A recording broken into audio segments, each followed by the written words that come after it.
Hello everyone, this is Persephone, and in today's video we're going to talk about why toxic people target you. Okay, in order for us to succeed in life, before we manifest or work on the positive, we have to get rid of the negative. Someone told me that I've been saying the same things for years when it comes to this topic, and they are right, that I emphasize a lot on getting rid of toxic people and how they sabotage your life. So today we're going to indulge a bit on the why, which is something that it took me years to put the pieces of the puzzle together based on my own experience. So there is a way out. Okay, there is a way out. I don't want you to be depressed and desperate. Before we get on the practical part of how you're going to get rid of them, let's see why this happens. This is all my theory. I'm not a mental health professional. I promote therapy, so you can take everything here as just my opinion. If something helps you, use it. If not, ignore it. I believe that a very big percentage of the population will do as much as they can get away with. This is something that if you keep it in your mind, it can actually protect you from a lot of bad situations, which means if a guy is dating a woman that the woman is, let's say, much younger than him, pretty, and she has many options, the chances of him cheating go way down. Not to zero, but they go down. If a guy has a woman, like a wife or a girlfriend, that he feels that she let herself go, that she's someone that no one is going to date here if they break up, that she is poor, she doesn't have money to divorce him, and there is a chance of him cheating. By chance, I mean he doesn't actively go, let's say, to a strip club or to a happy ending place, that there is some woman in his job that shows interest in him, so the chance just falls into his lap. Then the chances of him cheating skyrocket because he feels that he can get away with it. I have people literally every day telling me, you know, I subscribe to OnlyFans, I talk to cam girls, I've seen escorts, and I have a wife. And if you ask them, so what if your wife finds out? Many of them tell me, what can she do about it? She can leave if she wants, she can leave if she can, with like a smirk. I don't see their faces, but I can see the smirk from the way they talk.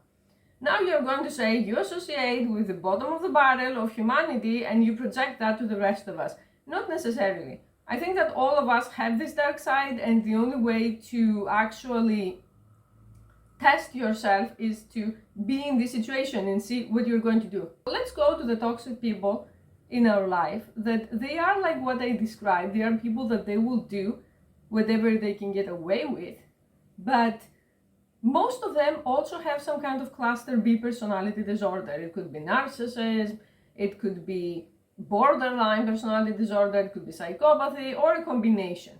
These people constantly crave narcissistic supply, constantly crave the dopamine of being accepted, being appreciated, being admired, and this is also human nature. We all need dopamine to some degree. Dopamine is the hormone of pleasure. You get a dopamine rush when you get a promotion, when people admire you, when you are in love in a romantic, affectionate relationship. But when someone has a personality disorder, it's that amplified. They need it all the time. I saw it from my own narcissistic family. I'm going to use my narcissistic mother again.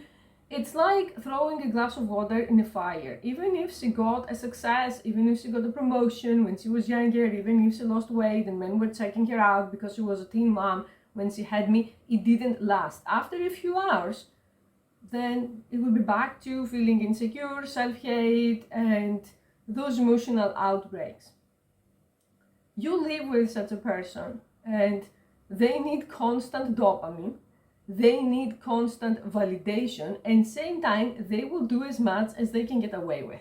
Okay, now I'm going to take this awful conversation a step further and tell you that most of these people, I want to say all, I'm the kind of person that I don't like to generalize, but it's like 99%, they have nothing going, they have no way to get dopamine from the normal sources. I am the type that I enjoy doing the occasional stalking, I admit it, between you and me. So I've looked up online with my means that I know a few things online, like how to track people down, to say it, and I looked up their lives, and all of the people who tried to abuse me or cyberbully me as a kid are losers. None of them is good looking. None of them made their dreams to be rich and famous come true. Most of them work terrible jobs, or they are just losers who moved back with their parents, and they have nothing going.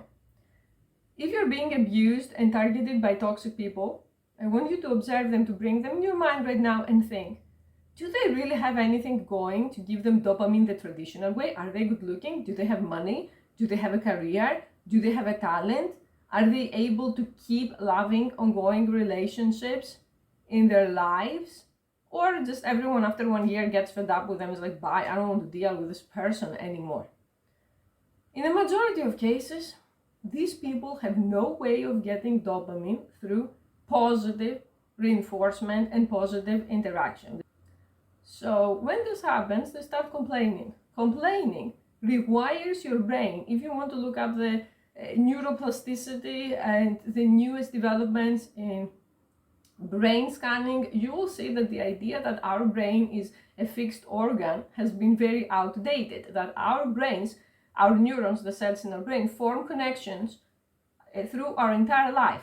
Every time you complain, the connections between the neurons that transfer these messages get stronger. It can actually rewire your brain so that complaining and being bitter and being angry and being toxic and negative happens in an easier and easier and easier way. So I read something that I liked recently. It said you wouldn't build a temporary bridge when you plan to cross the river every day. So in a similar way, people like that who have nothing going, their brain just goes along with it, And eventually complaining and abusing becomes their second nature.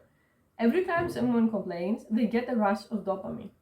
And if they're narcissistic and abusive, every time they take it out on you, this sense of control on you, this sense of ownership, this thing that misery loves company, that they manage to ruin your day, gives another rush of dopamine. This is extremely dangerous. I realize that people who have nothing going and they're extremely dopamine deprived, they're going to be doing this all the time.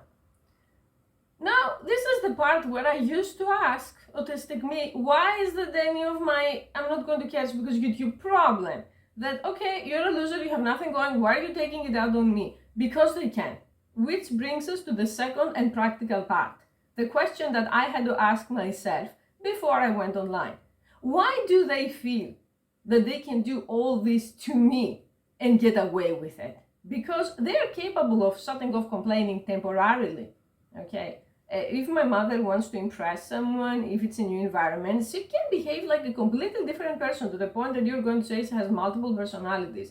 It doesn't last, but she can pull it off if there is a need. But with me, she will never do that. By the way, I'm completely no contact with her. I'm just sharing this hoping that maybe it can help someone. As long as nothing in their lives gives them a distraction or gives them the dopamine rush, not only they're going to use the negative way, the complaining and the abusing and the controlling to get it from you, but unfortunately over time, this is like a drug. They are going to need more and more and more dopamine. That's why abusive behaviors escalate over time. The only way to actually solve this is to find out what do they hold over your head and actually remove that hook, rip off that hook from your body. I know it sounds like a weird metaphor, but they hold onto you with something, or they have something that they feel in their mind that they can abuse you, they can get the dopamine rush and still get away with it. What would that be? For example, if you are in a patriarchal culture, the man is going to say, oh, she's going to go to the police, and then what? The police isn't going to do anything. That is one thing that you 100% need, and that is money. If you are in an abusive situation, let's summarize this video. It's because the people around you most likely have a personality disorder. They're dopamine deprived. They're also narcissistic supply deprived if they are narcissists. And they have made some mental evaluation about you that gave them the conclusion that they can abuse you and get away with it. So you have to do an objective evaluation of your situation and see what do they have that makes them feel so confident and remove that.